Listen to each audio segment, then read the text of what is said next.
are joining us here today, and we thank you very much for joining us. So starting once again, I'm Sarah Lentini, President and CEO of the Greece Regional Chamber of Commerce, and it's my great pleasure to welcome all of you here today to a virtual meeting with Joe Morelle. Of course, Joe Morelle is a relatively newly minted U.S. Congressman, and of course no stranger to many of us and many of you, having served in the Assembly for many, many years. He is joining us remotely as he is waiting. He is going to tell you this in a minute, but he's doing congressional business as we speak and is waiting to potentially be called in. So we're happy to have him for as much time as we can get him. Joe, welcome, and thank you for joining us here today. Well, thank you, Sarah. I really appreciate the invitation. I apologize to everyone. I am actually just getting ready to walk into, hopefully in a few minutes, so hopefully I'll have some time to spend with you, but into a Rules Committee meeting where I have the privilege of serving, and we're waiting to cast votes on a national security bill. So I'm actually outside, so I apologize if you hear background noise from helicopters and things like that, but I really appreciate the chance to spend a few minutes with you. Sarah and I are longtime friends. We served together when, well, we served alongside one another. She was with the Arts and Cultural Council, and I was in the State Assembly, and she's a longtime friend. I know is doing a great job for the Greece Chamber, so I really appreciate her friendship and her willingness to put us all on the phones together. I do want to, at the outset, just mention folks that are on the phone from my staff. Kaylee Benedict, who is our community outreach coordinator and works in Rochester at the Federal Building, although now she's working remotely, as well as Abby Sorrentino, who is our legislative director, and Joe Stiles, who is our legislative assistant. They're all on the phone, so they can do follow-up if there are questions about where we are. I'm just going to take just a few minutes to sort of share some of the things that we've been working on, and then obviously any comments or questions that any of you have, and to the extent that I don't have the answer to a question, we could certainly get back to all of you. So obviously we are now in about the 10th week of the pandemic response. We have been working remotely in Congress. My staff has been working remotely since I think March 13th, which was a Friday. I should have marked that down, Friday the 13th. So we've been working remotely for some time. The response essentially by the federal government, and it has been a bipartisan response, both houses, bicameral and obviously with the White House, has really been to try to achieve a couple of different aims. One is to try to stabilize families and individuals, and we did that in a number of ways, primarily through the stimulus check, as well as the enhanced unemployment, which was broadened to include a number of categories of people who traditionally would not qualify for unemployment insurance, and that would include sole proprietors, people who are freelancers, members of the so-called gig economy, as well as part-time workers and those who participate in work-sharing programs. So we did that. We also enhanced the benefit, as you all know, in a number of ways. One, we extended the benefits for 13 weeks beyond what each state maximum was. In New York, that happens to be 26 weeks, so 39 weeks is the extended benefit. We also added a $600 federal enhancement.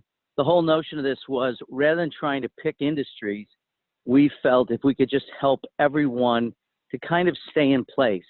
The third, so we'd stimulus, unemployment insurance, and then the third sort of piece of this was the Paycheck Protection program.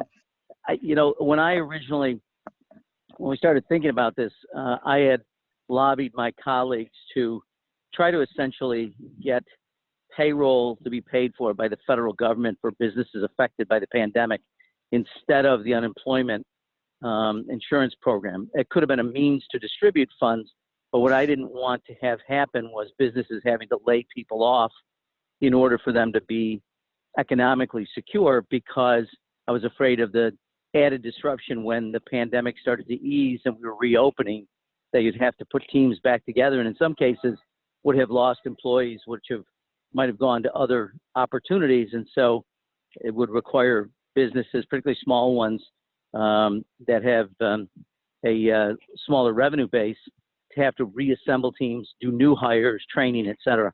But, what you learn in collective enterprises like the state legislature or Congress is, what you want as an individual may not be ultimately what the decision was. So we moved ahead with the Paycheck Protection program as a way to help small and medium-sized businesses and the loan forgiveness, which I'm sure you're all very aware of. And I understand that Bob Duffy and Vinny Esposito were on, I think, with you either yesterday or the day before. I'm sure answering questions about how the reopening, the various phases are going. So I do want to say I think that the response made sense. We obviously have some industries that received additional federal support. Obviously, there are continued struggles, and I, say this on all these Zoom calls that I'm on, which, by the way, I didn't even know what Zoom was on March 1st, and now I participate in 4, 5, 6 calls a day. But my thinking about this, and I'm sure many of you, has evolved over the months. I think in my head, I had sort of anticipated a federal response, which, would be a couple months, maybe 2. We were talking about at the beginning of March, maybe the end of April, end of May, possibly into June. But then I guess in my head, I had it sort of constructed that then we'd go back to normal. And with the evolution has been that it's clear, and I think this is true of a lot of Americans, that this will take some real time. I mean, we're going to continue to have to practice safe rules and things that would not be considered normal just a few months ago until we have effective therapies or an effective vaccine that's widely distributed. So even as we reopen, we're considering what other supports we have to provide for small and medium-sized businesses, for large industries that might have a strategic significance or especially hard hit. And so we're trying now to figure out what our priorities are, and they remain, as follows. State and local governments, I've had a chance to talk to Bill Rylick, who I served with in the state legislature. So we've talked about making sure that the revenue losses for towns, villages, the county, the city, that the federal government tries to offer and bolster support for that. And, the state government where I served, most of the money that the state government takes in goes back in the form of local assistance. So assistance for local school districts. Obviously, there are a lot of not-for-profit organizations that derive resources from the state government. So government support at the lower levels is our top priority. Obviously, we have to continue to support our health and hospital systems. In Rochester, we have 2 great hospital systems, but collectively, they're losing about $230 million a month. So over a 4-month period, we'll lose close to $1 billion. And that's largely derived by the lack of elective surgeries, which, to some degree have started to ease up a bit, but they still have some restrictions, particularly because they have to reserve space in case there's a reignition of the spread of the virus. So that's something that the county executive is working with those hospital systems daily to monitor that, obviously along with Mike Mendoza, the county health director. So I do think our community's response has been exceptional. I'm on calls for the first 8 weeks daily with our not-for-profit community, with our hospital community, trying to consult as often as I can with my local government partners. I'm on the phone with the county executive usually several times a day to make sure that we're coordinating our efforts. I speak to the governor frequently, as well as Vinny and Bob Duffy. So I think, Rochester really should be proud of the way it's handled itself. And now as we begin to reopen, we have to make sure we're balancing economic needs with our public health needs. And so as I said, we're focused on state and local governments in the next relief package.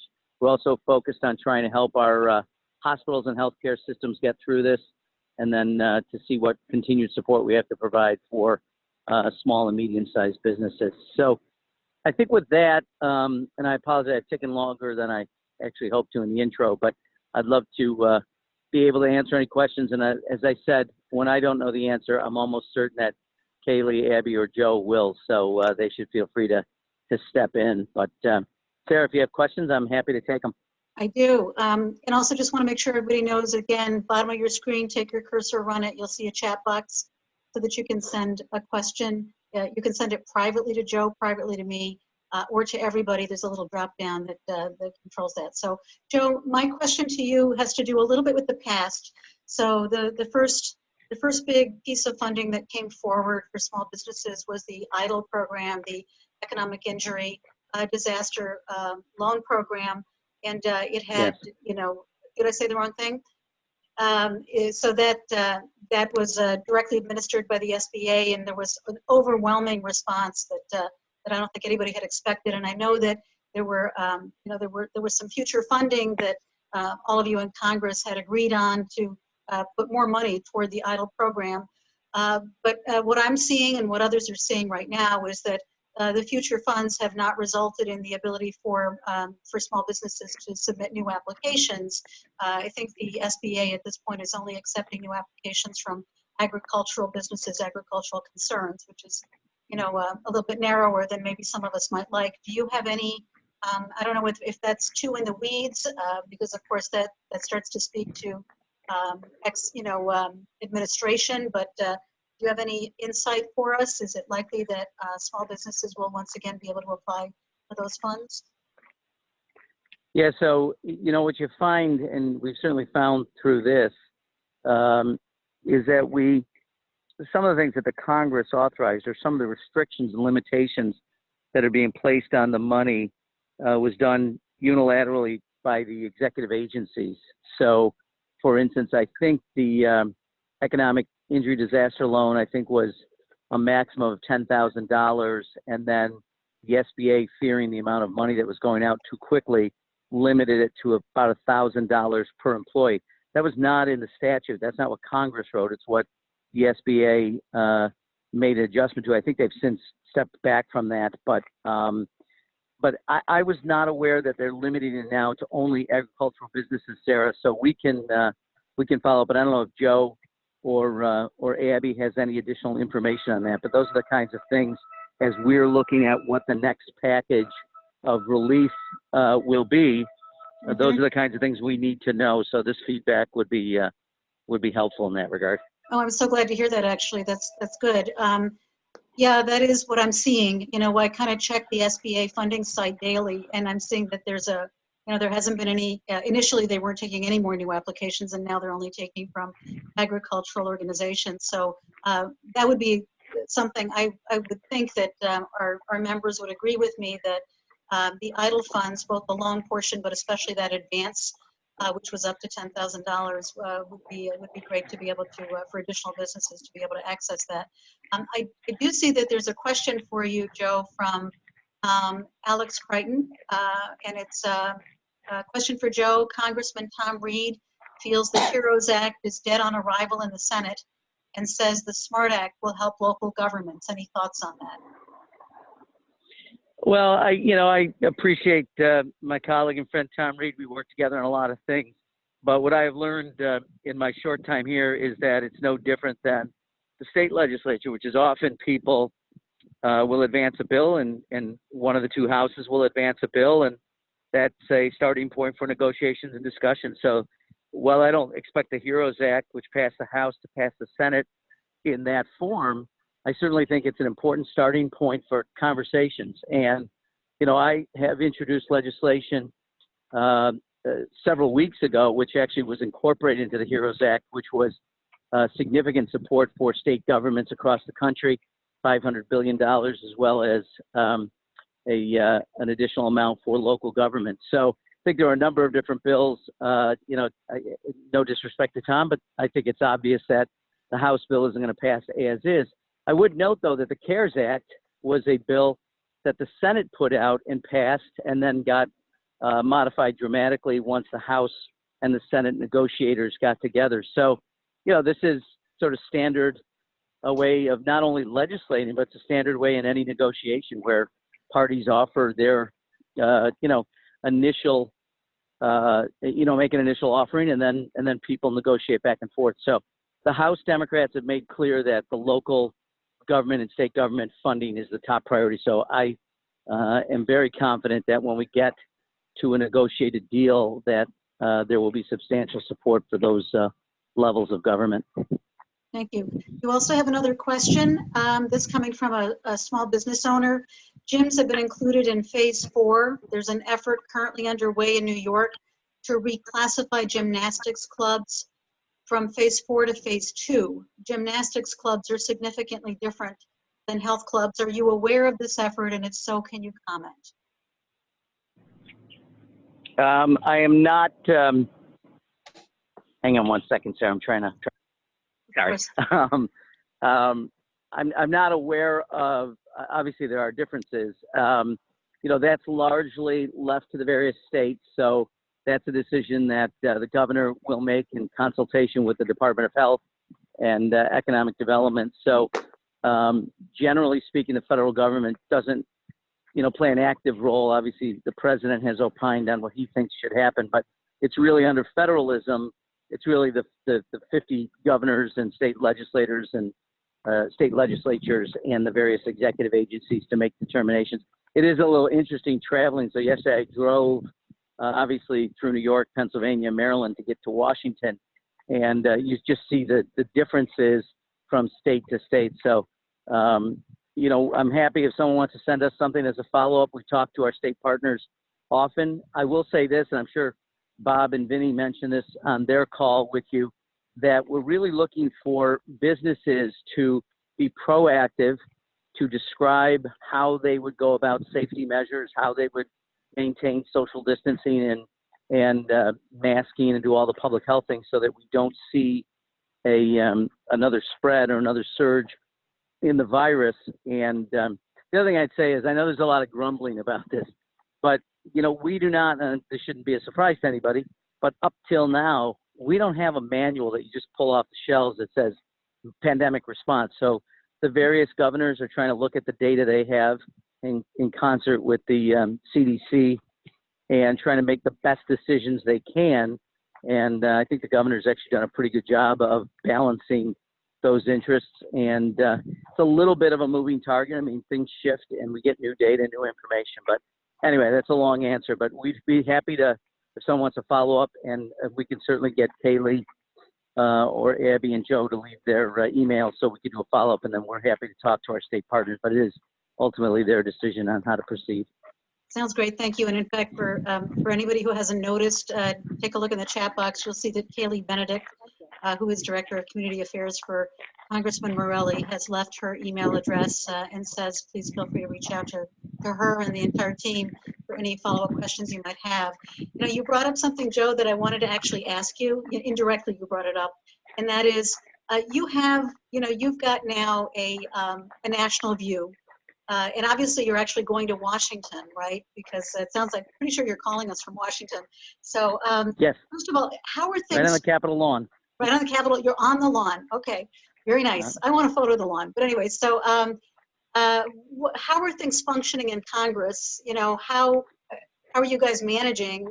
What is different or what is the same about your experience of, you know, of legislating now that you're you're there through a pandemic? And then I kind of had a follow-up question just to put in your mind, which is, what are the differences from state to state as you look across the country? You know, what is the view like? Because we have, you know, we have increasingly, all of us who are sitting in our homes, you know, a narrower and narrower view of the world.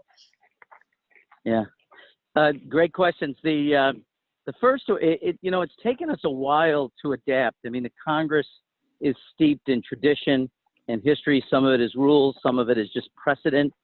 So we changed our rules, a temporary change, just a few weeks ago, that will allow, for the first time, proxy voting in the House of Representatives. They do proxy voting in committees in the United States Senate, so you can leave your proxy with a committee chair. In fact, back in Albany, that's what the state Senate did for committees as well. We never adopted that in the Assembly, and it's never been the practice here in the House. But today, for the first time, those members who have given strict instructions to the clerk can authorize another member and direct how they would vote on a particular issue. It'll be interesting. I assume it will be I think it's already the subject of a lawsuit to question the constitutionality of it and what the framers meant when they said present for quorums, et cetera. So we're going to have a conversation. But the, the choices we had, and I think people probably can appreciate this, is your choices are to do nothing, stay home, and to, stay all around the country and not gather. Two, to gather, and in some cases, well, someone like me is 6.5-hour drive. If you live in Hawaii or California, it's not feasible to drive back and forth every week. And many of the airlines have just dramatically reduced, the number of flights. And some people who might have health conditions felt uncomfortable. So we've worked this out. We'll see whether it passes constitutional muster, but we're trying to use technology, as you are all using right at this moment, to continue to conduct business. So those are the various options. That's the one we've chosen. We'll see how it plays out. Obviously, when it comes to voting, we have not done remote voting yet because of concerns about national security and how to make certain that the person represented on the screen is actually who you think it is. So seems trivial or seems funny in some ways, given all the technology that's being used, but obviously we're effectively the board of directors of the United States, so we don't want to make any mistakes with this. So we'll see how it goes. And it does make, just in terms of legislating things, a little more challenging because, collective bodies require conversation and negotiation and compromise, and it's a little harder to do remotely. So we're figuring that all out as we go through this. And I'm sure a lot of people on this call probably feel like they're building their airplanes while they're flying them. The Congress is no different. The second question you asked me, Sarah, was about how the various states are responding. New York is not a single entity. I think we'd all recognize the differences between upstate and downstate, and even within downstate, there's the city boroughs, there's the areas around sort of the suburban counties that are still part of Metro New York. The density of New York City made it the hotspot in the United States, something we did not experience in Rochester. So, even within our state, you see the reopening happening in different ways. And different states have approached this very differently. You see places like Ohio, Governor DeWine, I think, did a pretty good job of trying to work through this. Governor Hogan in Maryland, 2 Republicans. And yet other states have sort of taken a much more sort of laissez-faire sort of approach. But you're starting to see the numbers spike dramatically in some of those states that, frankly, I think, were in the South primarily, that felt that this was an overreaction. So we'll see in time. This is a great balancing act. How do you make sure you don't do long-lasting damage economically, but at the same time, how do you make sure that people and the public health is protected? And there's no, anybody who tells you that they figured it out for certain is either misleading you or misleading themselves, because there's no way to know for certain how this works out. Right. We've got a couple of other questions, Joe. Yeah. In the chat box, one of them is, one of the nonprofit organizations affected by the pandemic is the Alzheimer's Association, and their ability to deliver badly needed services to those with disease and their caregivers. The association has had to reduce staff, thus services. The next stimulus bill needs to have funding made available for large nonprofit organizations like the Alzheimer's Association. Can you help with this? Yeah, this is something that, because I think the Alzheimer's Association, while they have chapters, I think it's all one group. So the number of workers that they had exceeds 500, which was the number for the Paycheck Protection program. So I think we're trying desperately to provide support for nonprofits that are bigger. So we'll continue to work and try to negotiate with our partners in the Senate to make that a reality. That is a very big deal. Look, it's a big deal for any big organization. These are difficult times. I saw the other day Hertz Rent-A-Car declared bankruptcy. There's, obviously when you look at the number of retailers that are going to not make it through this, large and small. I mean, it is funny. People make it sound as though it's a binary decision. Do you reopen or not? Does the government allow you to reopen or not? And as though that's the final answer to the question. But of course, if you own movie theaters and the government told you tomorrow, well, you can reopen. Question isn't whether or not you'd have the legal right to do it. question is whether or not, from a business perspective, it would even make sense. Because personally, much as I love going to the movies, I'm not going to a movie for a long time and sitting right next to other people. I mean, it's going to change our behavior in ways that none of us can imagine. But Right. having said that, there are a lot of not-for-profits all across the country that are national organizations, and they're organized that way structurally. So we need to be able to try to provide support to them and make programs available for them. Yep. And by the way, I Yeah. would just say parenthetically too, that state support, this is why giving money to the state governments is so important, because many of the not-for-profits are funded, at least to some degree, by state governments, as well as, philanthropic donations, et cetera. And I imagine it would be possible for you at the federal level to to allocate to state government with, with the stipulation that the funds, or at least a portion of the funds, are specifically for organizations like, nonprofits like Alzheimer's, correct? I don't even know if you could hear me. Well, I'm sorry.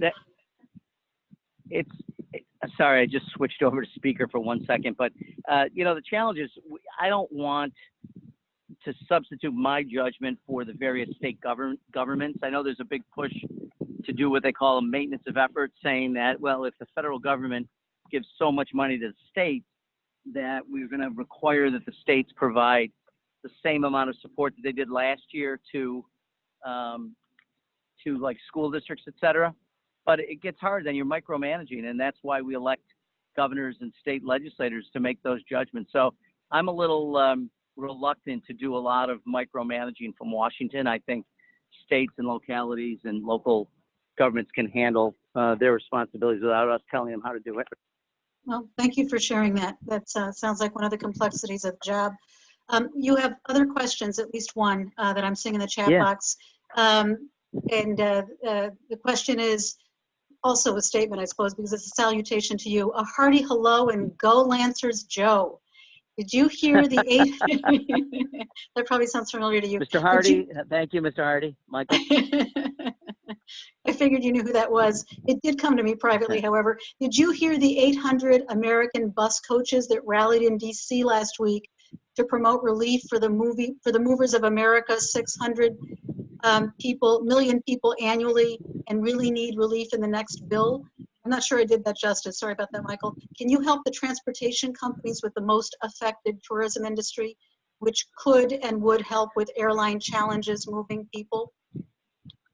Yeah, it's a great question, Michael. And as Michael knows and Sarah knows, I think Sarah, you and I met when I was the chairman of the tourism committee of the New York State Assembly, and so it's near and dear to my heart. And this is particularly when you get to upstate New York, and there's so many tourist attractions throughout upstate New York, and a lot of those organizations make their money from May till September, and this is really difficult. So it is one of the industries that I personally would be advocating for to get additional resources, but it's hard to identify almost any industry that hasn't been hit in a profound way.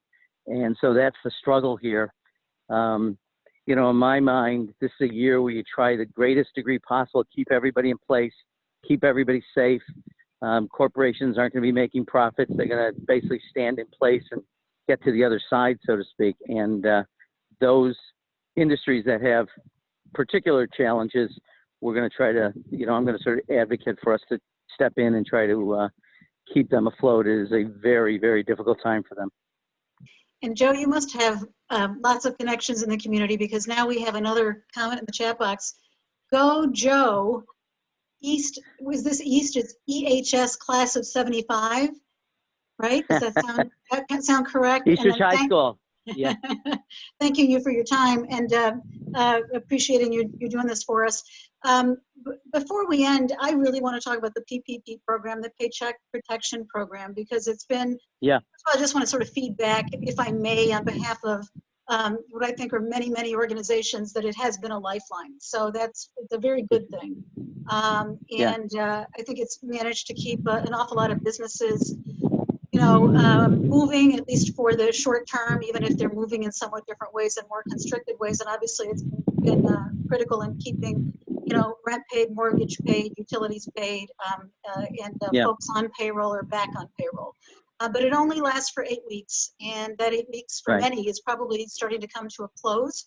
And Yeah. then there were some restrictions, and you alluded to this earlier. There were some restrictions, some of which may not have come out of Congress, that they're on that program. And I would urge you to take a look at whether we could extend that funding and also make the funding more flexible and make it more flexible retroactively.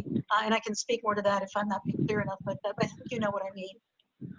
Yeah, we're actually going to take up a number of bills tomorrow in the House.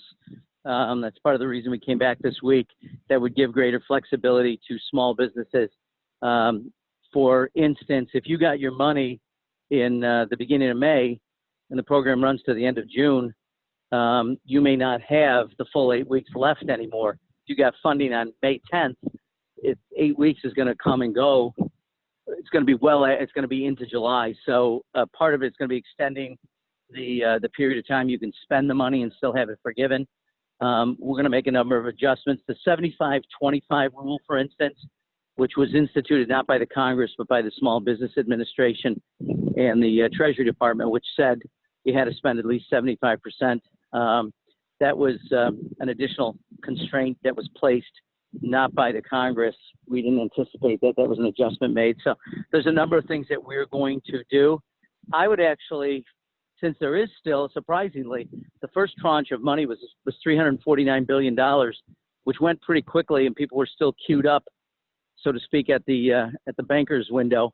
We then authorized the $310 billion and set aside some for small community banks, et cetera. That money has not been fully spoken for. Sort of surprisingly, I think we all thought it was going to be gone quickly. But so for my part, I wouldn't be opposed to some smaller organizations even going for a second tranche of funding. That's something that I'm going to try to push. But certainly more flexibility is what the House is going to take up, and we're hopeful that the Senate will take up those bills as well and get them to the White House for action. I'm actually delighted to hear you say that, because I think that'd be very useful. There may be folks that, as you said, the PPP funds are not, the second round are not fully expended. It could be because of the restrictions that are making people uncomfortable, or maybe people's needs have been met, at least the ones that aren't coming your way anymore. But I do think that there are plenty of folks that took advantage of the PPP program that would probably welcome being able to apply for an additional period of time. So I would encourage you strongly, and I guess I want to ask, is there anything that we can do to support you on the expansion of the PPP, the second round for the PPP, the relaxation of the rules, and also going back to the idle fund, having that opened up so that more than agricultural concerns can apply.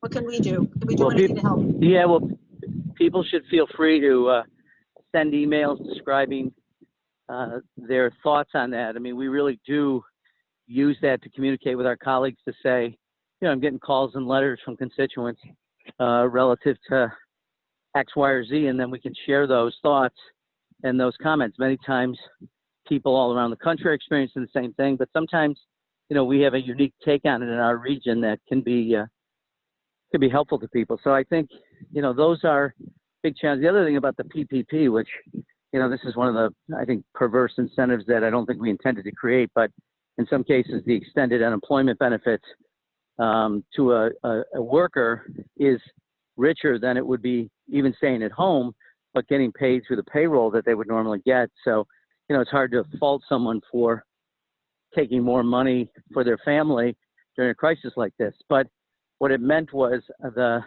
businesses who were expecting to use the PPP money for payroll found that their payroll got reduced because people just decided to use the unemployment benefits.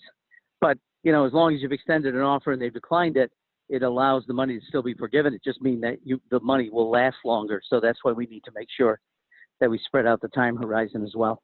Yeah, and also here's where that 75-25% rule can come into play. It can make it hard if your original loan amount was based on a certain amount of payroll that you assumed would be there because you would have X number of people on your staff earning X. Correct.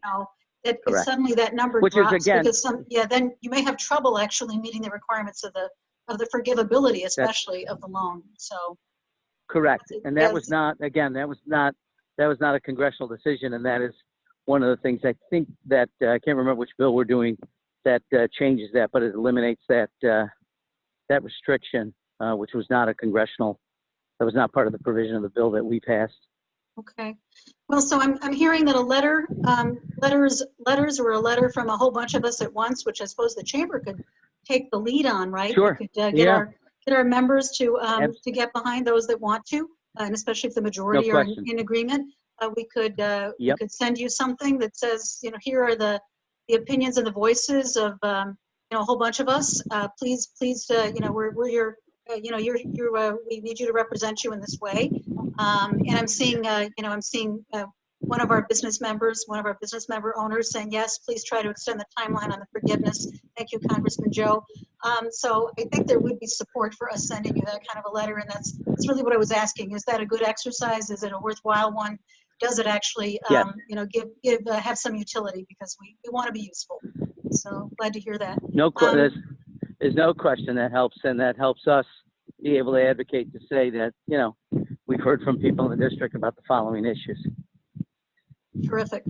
I am not seeing any more questions in the chat box. I don't know if anybody else has any questions. I know that you are on the, I think I was hearing you walk on the White House lawn just a few minutes ago. That's true. I was getting a little nervous that we were, it was going to be too much of a challenge. But actually, one more question has come up in the chat box. But I wanted to just say I really appreciate your taking the time to come out on the lawn to talk to us. And I just want you to know there's one more. What's in the chat box is one more piece of support for what we've been discussing, which is relaxing that 75-25 rule and extending the timeline makes great sense. So indeed, you're getting, everybody who's here is sounding, at least those of us who have expressed our opinion, are sounding as though we're giving you the same piece of feedback. And I'm going to put something together for the membership to sign on to send to you. What is the timeline for everything, by the way? I know you don't completely know. You don't even know when you're going to get called back in for a vote, but how quickly should we be getting this to you? Well, sure I'm as saying soon in the as next couple of days. possible, next couple of days? Yeah, the House is voting on a number of things this week, but it's clear we're not going to have an agreement with our colleagues in the Senate probably for another week, 2, maybe 3. I'm hopeful that before the July 4th holiday we'll have come together. I think there's increasing pressure on Senator McConnell, who originally seemed dismissive of the need to help various states. But I think he's coming under fire from his colleagues in the Senate Republican caucus, because their state governors are now, who have typically July 1 fiscal years. New York is an outlier in that we have an April 1 fiscal start. It's the earliest in the country. So, the thing that we're now experiencing, they're all feeling, because the revenues are declining. And typically when you have a disaster, it's, more money needed to deal with flooding or a hurricane. So there's expenses, right? But this was less expense driven and more revenue driven, and the revenue shortfalls are because of the reduction in economic activity. So that's why I'm hopeful before July 1 we'll see the coming together of this. And but you never know for sure. It's a human endeavor, so it's always subject to some question. Right. We've got a couple of other questions in the comments in the chat box. So one is, thank you, Joe and team, for advocating for national and New York State tourism. Limited to no/low liability for businesses who have a good opening plan will be needed. Small businesses and large are worried about getting sued, which is a little bit to your comment earlier. Just being told that you can open doesn't necessarily mean that you have complete comfort and complete protection in order to open. Yeah, and that's going to be a big issue. I mean, obviously, the Senate is advocating that. I think there may be opportunities to do it. It would have to be pretty narrow in that it would have to have been for activities during the pandemic only, the declared emergency, and it would have to not include, gross negligence or harmful acts, right? So I think there may be room. We did do this for volunteers in the CARES Act. We gave a liability waiver, but you know, it's a tough issue, but I think it's going to be certainly part of the national conversation in the next few weeks. Okay. And then you have a last question here sent just to me for you, and that is, some firms have been able to keep employees working full-time, but have enacted wage reductions. Do those employees have any recourse, or might there be new legislation to address this? That's a really good question. If they took Paycheck Protection money, they may run afoul of forgiveness if they did that. So that would be one question. If it's just generally someone stayed in business and could continue to do that, you know, we're an at-will, so I'm not sure the unilateral reduction, if you don't have a contract or if you're not subject to a collective bargaining agreement, I'm not sure you do have recourse. But that's an interesting one. If you send that along, we can check and see whether or not it runs foul of state laws and any other protections. Okay, thank you. That is a very good question, a very interesting question. I am not seeing any other questions, so I don't know if there are any. If there are, please put them in the chat box. Okay, seeing none, I just want to say thank you once again to Congressman Joe Morelle for joining us here today from the White House lawn. I don't think I ever expected to be saying that. And, No, and to thank, I want to be clear. Sarah, I want to be clear. It was the Capitol lawn on the other end of I'm Pennsylvania sorry. Avenue, where we operate. Capitol lawn. All right. Duly Capitol noted, lawn, but and thank you for correcting me. And then I want to thank yeah, but everybody. Go ahead. I want to thank everybody no, for I just wanted joining to us. thank you. Yeah, and I wanted to thank you too, not only for everybody on the call, but to you, Sarah, for your leadership and your friendship. And I'm hoping that the next time we get to do this, so I'm going to invite myself back. Hopefully, we'll all be physically together and able to come together. But I'm happy to do it by Zoom if that's what the situation requires in the future. Thank you so much, Joe. And you have an open invitation. Come back anytime, Terrific. virtually or in person, either way. Thank you very, very much. All right, everybody, Terrific. have a great afternoon. Take care. God bless. Thank you. Bye-bye.